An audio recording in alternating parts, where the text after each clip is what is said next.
5, 4, 3, 2, 1. Welcome to the Getting Real with Réal podcast, where we get raw, real, and brutally transparent so you can be the best version of you.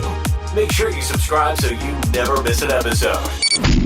Now, let's kick it off with your host, Réal Andrews, a.k.a. Coach.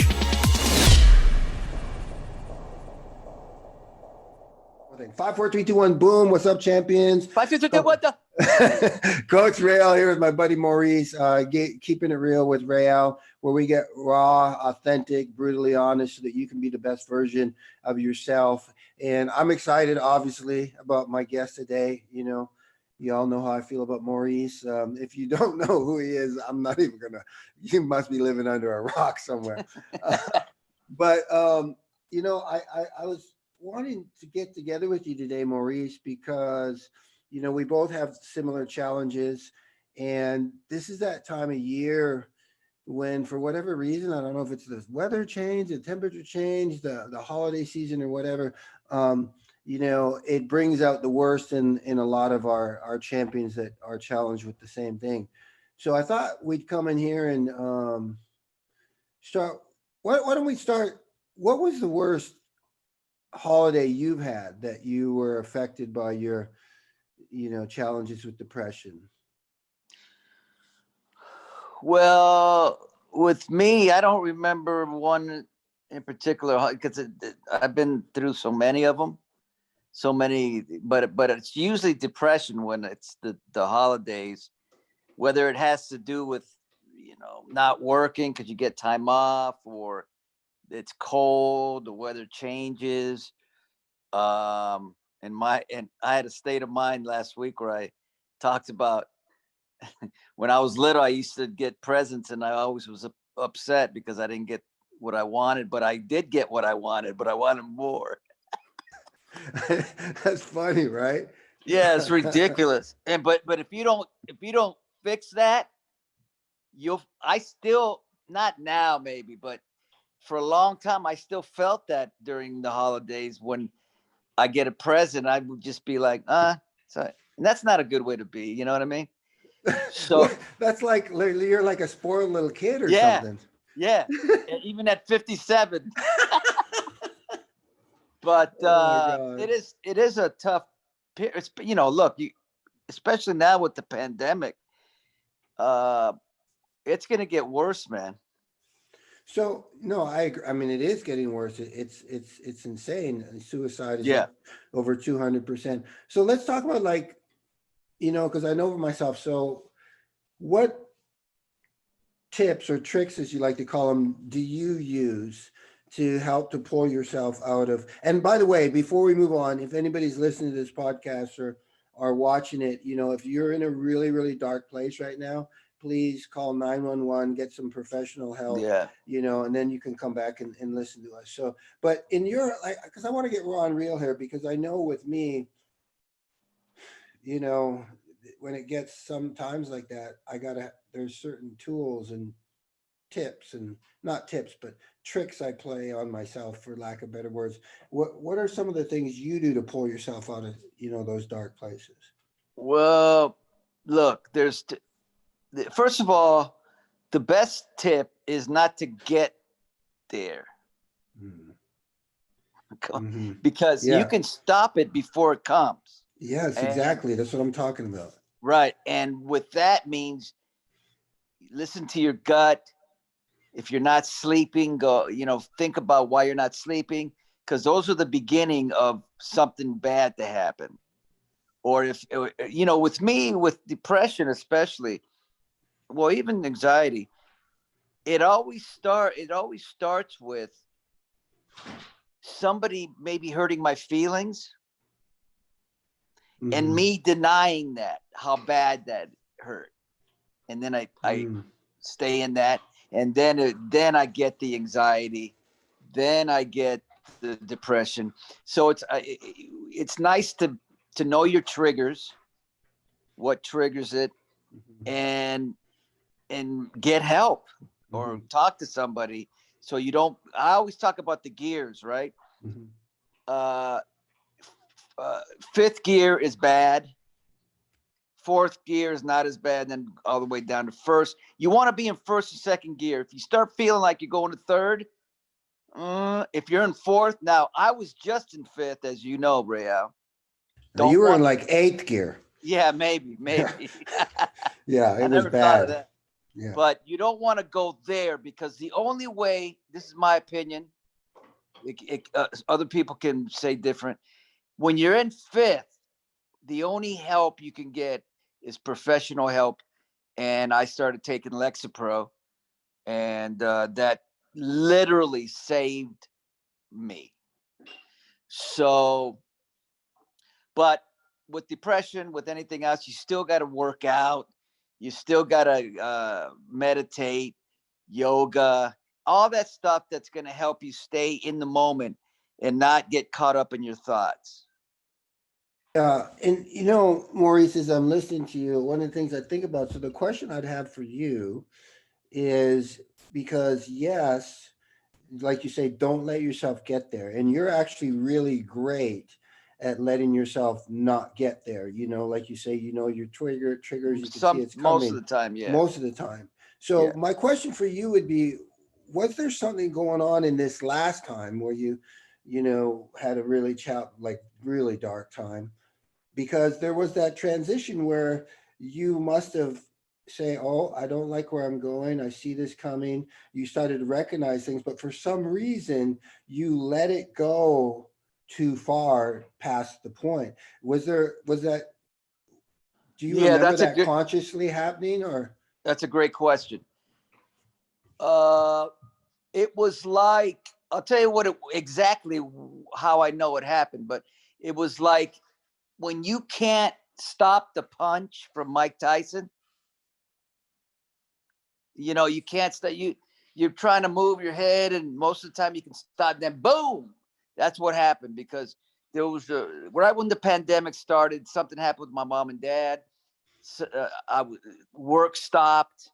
The book, I had to do a book. I still had to do book publicity, and then the pandemic hit all at once. My Paula told me this all at once, and I felt a surge in my body, like a rush that I'm like, oh. And I remember when I felt the rush, I remember getting scared. And that was it. Done. Done. And then getting out of it, 4 months later. Yeah. And what was crazy is, Maurice, a credit to you, even though I know you pretty good, but I didn't see, I drove out there to surprise Maurice. He was saying no. And when I got there, and we spent some time together, and then I had a feeling it was like, time to go. And then later when we met up back on the show, when you were in a better place, you were like, dude, I was not in he said, didn't you notice? And I was like, kind of, but you held it together pretty damn good, dude. You pulled it together. Yeah, I held it together in front of you, but I thought that you knew. But I try to be a good actor. Mm-hmm. But what happens is with me, for 10, 15 minutes, I can be a good actor. Yeah. Then I become a bad actor. Then I just feel and that's about what it was too, because I'm watching you, and you were starting to unravel about after 15, 16 minutes. And all of a sudden I'm watching you, and I'm witnessing this, and I'm like, yeah, I think it's because I can relate to that, because when you get in that place, you don't want to be around anybody, dude. And no matter what they can say, it's like, no, that's not working. Just stop talking. Stop. It's not working for me right now. It's a bitch, man. Depression or anxiety, like my dad says, what's worse, depression or anxiety? And he asked me that like 50 times already. And I can't really answer because they're both pretty horrible. I think anxiety is probably worse for me, but some people's anxiety is not that bad. Yeah, but I think, and we talked about this in terms of taking it to the next level, panic attacks. And I remember being at your house, and we were we came to a realization that there's not a lot of people that you can talk to that really understand panic attacks. Like, Yeah. it's one thing to say, "Oh yeah, I've had a panic attack," but when we were talking and then we started to share things, we're like, "Yes," and we realized that, for the first time for me, anyways, that and I'll be honest with you, it leads up to, because I've had some challenging times, just keeping it real, recently, and for me, was big difference was having a friend in you, and then being able to reach out, because usually what we do is we isolate, and Yeah. that's Yeah. not good. But No. this has been different for me, and it really, like last time, I was going down that rabbit hole, and you said to me, I need to change the channel in my head, and I was like, oh, but that's what I needed at that moment, and it got me through. But had I done what I normally do and say, yeah, I know Maurice told me to call him, but nah, I don't want to bother him, and isolate and go deeper, that wouldn't have happened. Yeah. That's another good thing, because what do you need, Majid? It's a conversation. Well, is that Majid? Tell him what he needs is for me to come over there and show him what like a real fighter really is. He's gonna Um, come over. I love him. Tell him I said hi. I love him. He says he loves. Yeah, he's gonna love me all the way to the canvas when he knocks me out with his punch. He's gonna love you. Hey, so yeah. On that note, Yeah. I'm gonna be interviewing somebody Friday, Mhm. and this is something I'm gonna talk. I'm gonna talk to. This guy's just. Didn't you just tell him you're doing something? Now he turns the blender on. Hurry up, do it, go. Just blend it, buddy. Go for it. You blended it. Yeah, it is in front of 2,000 people. You just said you were just talking to him. Well, I'm No, talking it's a podcast, podcast. Majid. No, I'm so sorry. I apologize. Yeah, now he apologizes. No. All right, back to this. So I'm interviewing somebody on Friday and that goes to what you just talked about, which is interesting, and I feel terrible about it. But when I was in my worst about 6 months ago during the pandemic, and it was like maybe a month after I found all that news, I got a text. Was it yeah, from someone that we know, Hmm. an actress, that she needed help. She was going through something really bad, and I couldn't help her. Hmm. And I felt, dude, I'm there for anybody, man. And I looked at it and I said, I can't do it, because I was so screwed up. And Paula said, honey, don't worry about it. Don't I get all, and that made me maybe worse. Now I'm having guilt feelings. But then later on, when I feel great, I can help the world. When I'm bad, but the timing was off. Mhm. So now I'm going to talk to her and we're going to get into it. But it's just, I always feel like I can help people, even people I don't know. Like if I hear somebody does something drastic to themselves, I feel like, damn, if I could have had one shot in there. Because the truth of the matter is, this is a good conversation, because truth of the matter is, not too many people have been through that. So how do you have the language? Well, we just share our experiences. Like my pastor said once, God doesn't need more preachers, he needs more storytellers, people to show up and tell their stories. But I know and I think I know what you're talking about. It's funny enough that that person just reached out to me the other day. I'm wondering if it's the same person, and just became very transparent with me. And I had reached out to them to see if they wanted to be part of the podcast, and she replied and said she'd love to, but she's got some serious demons of her own that she's dealing with right now, and just felt that she wasn't. But yeah, it's, what do you say to that? I had the same thing. I'm like, okay, now that you shared that with me, So what do I do? Do I check up on you every day? Because that's weird because I've never done that before. Or do I let you know? I mean, because we both know, unfortunately, that can go the wrong way real quickly. And then it's like you and me both had a friend, um, um, Christoph, Yeah.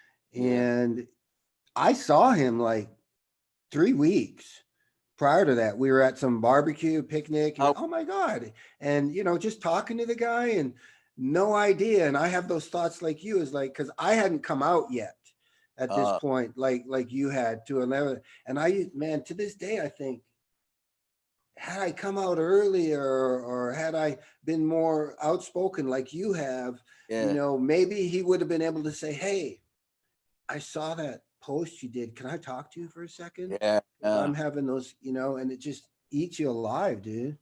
And not too many people reach out. Mm, They'll do it. I found that actors and whatnot, they'll do it subtly. mhm, They'll do it subtly, and you have to pick up on that in a text, in a thing. Like with State of Mind, mhm. sometimes people would write me and say, "Oh, that's great, you're doing it. I've been through a little of that," or so, and then you kind of go, "Oh." It's important. That's why it's important to talk about it and let people know that they're not alone. That's a big deal. That's a big thing that people, when they respond to me, they say, just yesterday, I read this Mhm. woman, beautiful thing she wrote. And she wrote, to know that a celebrity's has it and talking about it makes me feel like I'm not an alien, Mm, I'm, yeah.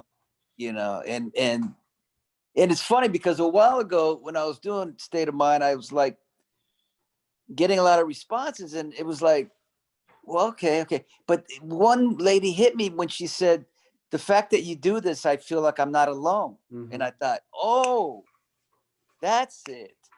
Because I'm thinking, what am I saying that mhm. a But thousand other people are not saying? But it's just the fact that they feel like somebody else has something mhm, that nobody around them understands. That's mhm. the problem of this Yeah. illness. No, Understand? it's so true, Maurice, in the sense that it's that old homage, right? Like when you go, same thing when you go into AA, right? Because and that's the enemy, right? Keeping us where he wants, because as long as we stay isolated Yeah. and we stay in our head and we like think we're the only one that has this problem, but then all of a sudden, like you said, when you come out and she says, oh, it's like somebody else, and you go like, oh, I'm not alone. And so and that's huge. And I'm proud of you for doing, you've been doing this for like as long as I Uh, can remember you. Before it was like, oh, I kind of waited till it was cool to come out. but No. what gets me a little more people now, celebrities are, but what gets me is, I don't want to name any names, but there's a lot of celebrities that have it that they just won't talk, man. No. And they And should they at should this talk. point. Makes Yeah. me, I know you've got hundreds, yeah. if not thousands. I've certainly got some where you've actually got Oh, yeah. emails or texts or letters from somebody who said, hey, I was about to do this, Yeah. but I saw your thing and, stopped. I mean, that's priceless, dude. Yeah. That's the beauty of social media. Mhm. I had one when I was on, I was after Oprah. There was when I was, they said it on The View. They've done Okay. that, where I gave them a letter, and they said it on the show, where a woman, and this is before social media and stuff, where because it was a letter, a woman wanted to kill herself, and she was in the car in the garage with the car on, and she had to get a glass of water. So as she went into the house, the TV was on with me on The View talking about being bipolar and taking my medication. So she went back to her car, turned her car off, just from that moment, bro. Why is I can't hear you now. What's Sorry. happening? Oh, sorry. I just didn't want the background noise on your man. That's crazy, man. So I mean, that's before social media. But you know, you would get letters, but you can't get a lot. But now with the phone and everything, and the tag, you know, the DMs and all that, you can just see it all. And I tell you, I told you this already, and if I didn't, I'll tell you again. That, you know, that I appreciate everything that you did. You called me a lot during that period, almost to the point where I was like, stop calling me, Réal. but I think you had a sense of what was going on. But the only, you know, when I was in my worst state, there was one thing that kept me going, is what we're talking about. If I'm like the poster child for this, and I do something drastic, terrible for everybody, man. really, but how? And you're 100% right. But dude, I mean, the last thing, I mean, we want with the challenges that we have is pressure. That's a hell of a lot of pressure you've put on yourself that you're Yes. carrying on your back.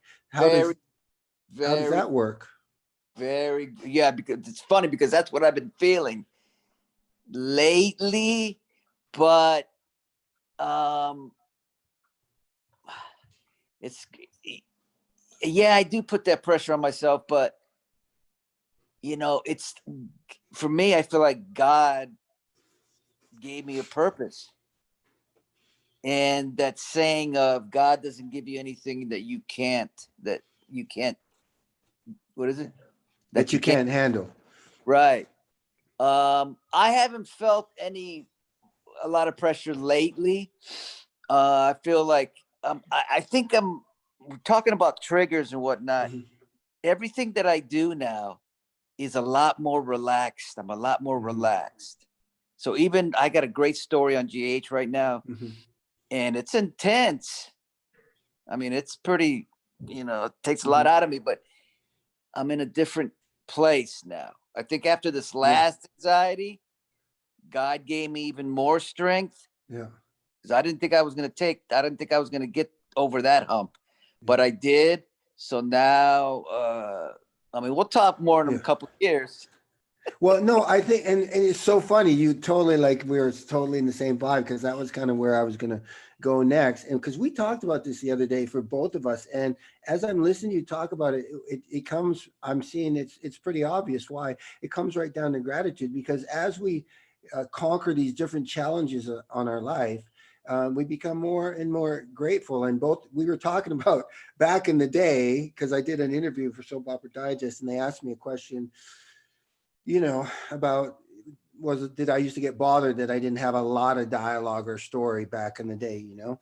And I said, being honest, I did, but that's because I was in a different place. I was coming from a place of ego and narcissism, and you and me both agreed, you know, we're in different places. And you were talking about that, whereas you were doing a scene the other day that normally you would have, you know, but you were just like, you know, it's not worth it, you know? You're just grateful to be working. Yeah, I'm so, you know, one thing that the pandemic has done that for me, and I hope everybody, is it just makes you grateful and appreciate and stop complaining now that we're back working. Because, man, I mean, you know, you don't want to be stuck in your house. It's tough when you have been doing something for as long as I have and you can't do it anymore. So, and you're right about that one little thing. And I've had to deal with it the last couple of days, you know, because I'm playing this character or whatever. But, you know, I pick my battles. Like, you know, I pick my battles, and I said, nope, no. But they don't fight me too much anymore. You know, when I first You're started, the Godfather, buddy. you know, it's funny, dude. The way you're sitting and everything, I'm laughing to myself, because I'm thinking, I feel like sometimes when I look at you, I feel like I'm talking to the Godfather right now, and like, it's like so funny, dude. Hey, let me ask you this real quick though, and then I got some fun questions, because I want to respect your time and get you out of here. I remember when I came out to your house that day. Yeah. You got, you know, emotional, dude, and you shared with me that the hardest thing for you was seeing your kids and your wife suffering, because they're older now. They're seeing this. You can't hide it from them anymore. Tell me Yeah, about that.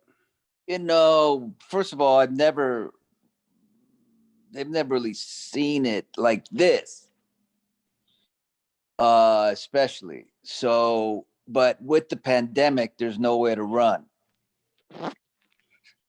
because I got to eat dinner with them. Yeah. I got to be in front of them.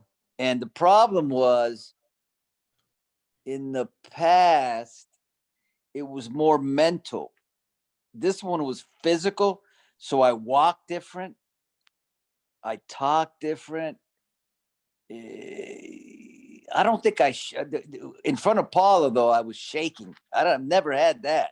Even my 3 nervous breakdowns, I never shaked. So I was scared on this one because what is this shaking, man? I knew it had to do with my nerves. So the kids didn't see that. Or maybe Joshua. No, what Joshua, my son, saw was in the car one time.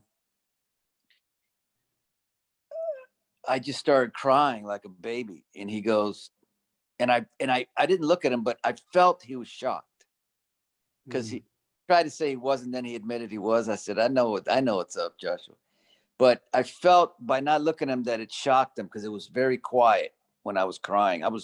We just pulled in somewhere and I was started to cry. And then he goes, "What's wrong, Dad?" And I said, "Buddy, I don't think I'm going to make it." And he goes, "Yeah, you are, Dad. Yeah, you are, Dad." I said, "I don't think so, buddy." And I was just crying like a fuck. And he goes, "What's wrong?" I said, "It's just too hard. I can't go on, man." And he goes, "No, Dad, Dana." So he helped me a lot. My daughter helped. My daughter one time, Kaylee, it was a trip, bro. I don't really haven't talked about this. She suffers from anxiety. Oh. So I was in my bed, all messed up, like always. And I text, she goes, "Dad, I'm going through a panic attack."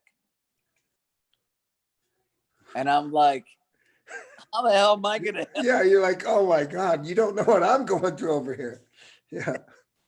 So I said, "Okay, baby." I said, "Meet me in the living room." And there she comes into the living room and she's crying and she's shaking, like, "Oh, I'm having a panic." And then I talked her through it. I talked her through it. And, it wasn't easy because inside me, I was still dying. And then she goes, "Okay, Dad, I feel better." And then she laughed. And you know what? For that day, I felt better. I felt a little better that day. Helped her. Yeah, you know what's cool about that, Maurice? We actually learned that in AA in the program is that, when things are really bad, one of the quickest ways to fix it is just go help somebody else, be of service to somebody else, forgive somebody, or love somebody, just love on Yeah, them. And so that's what you did. Now, that's how what. about, now, how about the wife, dude? I mean, what can we say? I mean, honestly, dude, I don't know about you, but when I think about, and I know we talked about this, it's like when I haven't, knock on wood, haven't had a panic attack for a moment. They've been creeping up for some reason recently, and that scares the hell out of me because they come like this close, but not. But when I did have panic attacks, it's like, my wife could calm me down, her voice, hear the Yes. voice. You know what I mean? I mean, even sometimes I was out of town and I'd have to call her and get her on the phone. I'm in a hotel room freaking out. Yeah. I gotta call her. But at the end of it all, dude, I mean, and like I know your wife, dude. I mean, what the heck, dude? How grateful, how lucky are we that we have these powerhouse women behind us?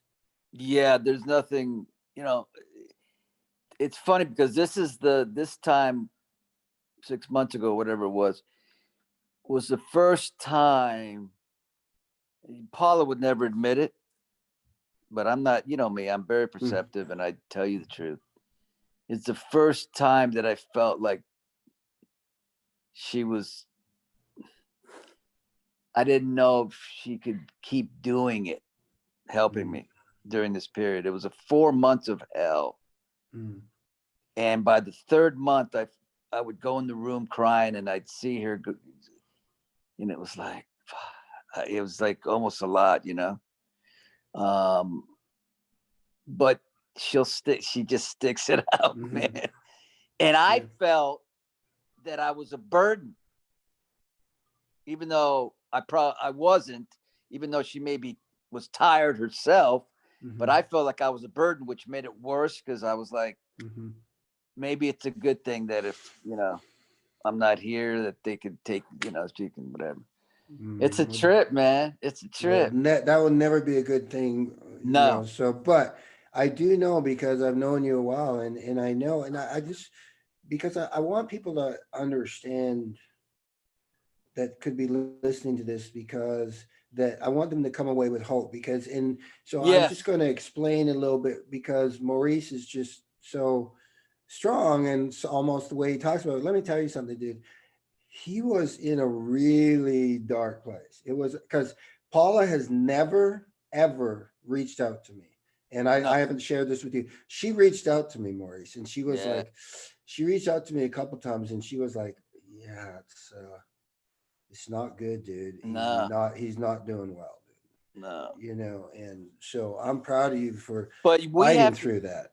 we have to say, Riyadh, to leave on this note, that the reason I speak about the reason I'm so honest about, especially now having thoughts of suicide or whatever it is that I'm so honest about, because I want people to know that no matter how hard and dark it is, there's always, if you open your eyes, you will see light. Mm. And you got to get, I want them to know how hard it is, man. But at the end of it, there's hope. Look at you, look at me. We're doing great talking about it. We're both working. Look what you're doing with your podcast here. Fantastic. Getting the word out. State It's of not like mind. Yeah. this horrible thing, and that's the way it's going to be. And you can look, man, I'm going to tell you the truth. If I can get through it, because I'm very fragile, bro. I'm very strong, and I'm very fragile. If I can get through it, anyone can. Amen. Awesome. So listen, we're gonna end the podcast on that note, but I'm gonna have quick fire questions that I always ask on every podcast. But that, guys, was that's good. it. So favorite superhero? Majid Reese. Dude, he's not a superhero. It's too late night. I would say my favorite superhero would probably be, when I was a kid, probably Superman. Superman. Okay. If you could be a superhero and have a superpower, what would it be, and how would you use it to change the world?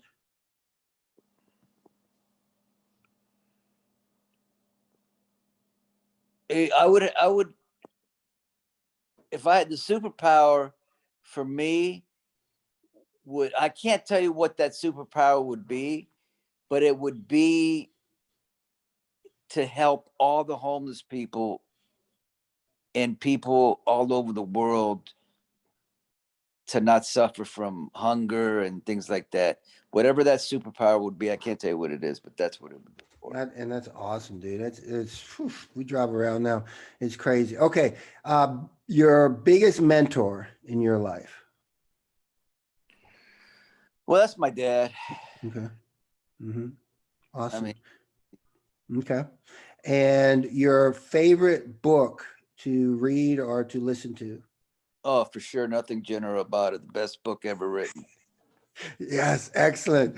And then now, when you can't say this one because it wasn't around. So when you were a kid, I always like to ask the same thing. What was your favorite book? Like mine was Curious George, The Little Train That Could, The Hobbits. What was your favorite kids? No, The Borrowers, not The Hobbits, The Borrowers. What was your favorite kids book? Which one? Green Eggs and Ham. Oh, yes. Dr. Seuss, Green Eggs and Hams. I love that one. Okay. Last thing I think. Okay. So I like to leave people, Maurice, every podcast is to, give them like I used to want to be a motivational coach. Okay. But motivation is like whatever, anybody can motivate. So I want to see myself as an action coach now and helping people to take action, not just, I see this is like these podcasts aren't a spectator sport.